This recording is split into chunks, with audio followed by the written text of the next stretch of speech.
আমি আবারও সরাসরি চলে যাব নিউজ রুমে। অতনু হালদার আমাদের প্রতিনিধি রয়েছে। অতনু, যে শুটিং এর যে অংশের বর্ণনা তুমি দিচ্ছিলে, মানে শুটিং এর একটা অংশ তো জলের মধ্যে দাঁড়িয়ে থাকা অবস্থায় ছিল, তো এই রকম শুটিং করতে গেলে ঠিক কোন কোন ধরনের অনুমতি প্রয়োজন, এক্ষেত্রে সেই ধরনের অনুমতিগুলো নেওয়া হয়েছিল কিনা?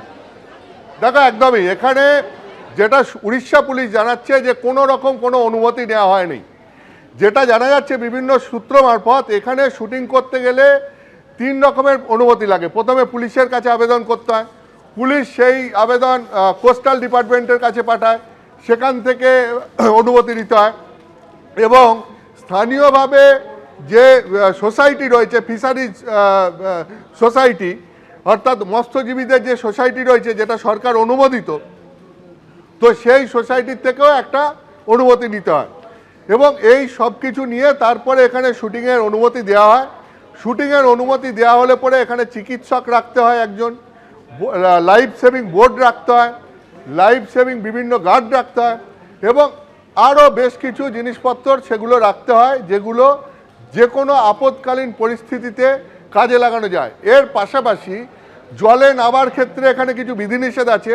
সচরাচর এখানে কেউ জলে নামেন না, বোটে করে যান, কারণ এখানে চোরাবালি আছে এবং সমুদ্র তলের মধ্যে অনেক উঁচু নিচু জায়গা আছে, ফলে যে কোনো সময় যে কেউ চোরাবালিতে পড়ে গিয়ে বা জলের মধ্যে বালিতে হোঁচট লেগে ব্যালেন্স হারিয়ে গিয়ে জলে পড়ে যেতে পারেন, এরকম একটা আশঙ্কা এখানে সবসময় থাকে। ফলে এখানে জলে নেমে শুটিং করার ক্ষেত্রে বিধিনিষেধও আছে এবং অনুমতি নেওয়ারও ব্যাপার আছে, কিন্তু এখানে এক তো বোঝাই যাচ্ছে কোনো বিধিনিষেধ মানা হয়নি, 2 বোঝা যাচ্ছে যে এখানে কোনো অনুমতিও নেওয়া হয়নি, এবং সেই ক্ষেত্রে যেটা হচ্ছে যেটা জানা যাচ্ছে এখানে মাঝে মধ্যে এরকম শুটিং হয়, এবং বহু ক্ষেত্রেই আবার এটাও জানা যাচ্ছে যে অনুমতি নেওয়া হয় না।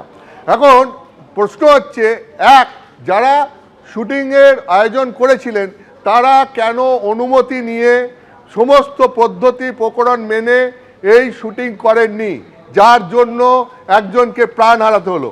দ্বিতীয় প্রশ্ন হচ্ছে যে উড়িষ্যা পুলিশ যারা বলছেন যে এখানে অনুমতি নিয়ে তবেই শুটিং করতে হয়, কিন্তু এইখানে মাঝে মধ্যেই শুটিং হয়, এবং সেক্ষেত্রে জানা যাচ্ছে অনেক ক্ষেত্রেই অনুমতি ছাড়া হয়, সেক্ষেত্রে পুলিশ এই ধরনের শুটিং আটকায় না কেন, সে নিয়েও প্রশ্ন উঠছে। ফলে এই দুটো প্রশ্ন উঠছে, যেরকম একদিকে যারা এই শুটিংয়ের আয়োজন করেছিলেন, যাদের তত্ত্বাবধানে এই শুটিং হচ্ছিল, তা নিয়ে প্রশ্ন উঠছে, ঠিক একইভাবে এই উড়িষ্যা পুলিশ কী করছিল সেই প্রশ্ন উঠছে। টালিগঞ্জের বিভিন্ন অভিনেতা অভিনেত্রী এই প্রশ্নও তুলছেন যে এই প্রোডাকশন হাউস যেটা শুটিং চলছিল সেটা হচ্ছে রাজ্য মহিলা কমিশনের চেয়ারপারসন নীরা গঙ্গোপাধ্যায়। এখন এই রকম একজন দায়িত্বশীল মানুষ, তার ইউনিটের কোনো শুটিং চলবে এবং সেখানে নিয়মকানুন মানা হবে না, এটা অনেকেই মেনে নিতে পারছেন না, এটা অনেকের কাছেই রীতিমতো অস্বাভাবিক লাগছে, যদিও লীনা গাঙ্গুলির এখনো পর্যন্ত কোনো বক্তব্য পাওয়া যায়নি। অতনু, তুমি আমাদের সঙ্গে থাকো। এবিপি আনন্দ, এগিয়ে থাকে, এগিয়ে রাখে।